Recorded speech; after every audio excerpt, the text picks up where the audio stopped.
Les centrales thermiques à flamme sont capables de produire rapidement de l'énergie.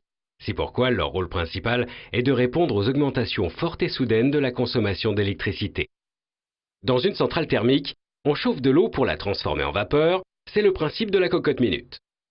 La force de cette vapeur entraîne une turbine dont la rotation va permettre la production d'énergie électrique. Tout d'abord, pour chauffer l'eau, on installe plusieurs brûleurs dans une chaudière. La flamme des brûleurs peut être alimentée par différents types de combustibles.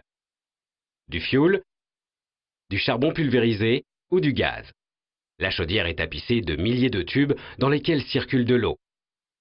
L'eau est chauffée à haute température, puis est dirigée vers un ballon où elle se transforme en vapeur. La vapeur est ensuite envoyée sous pression vers la turbine, qui est mise en mouvement et transforme l'énergie thermique en énergie mécanique. La turbine est couplée à l'alternateur qui génère l'électricité par rotation du rotor, la partie mobile, à l'intérieur du stator, la partie fixe. L'énergie produite par cet alternateur est évacuée vers le réseau d'électricité par l'intermédiaire d'un transformateur.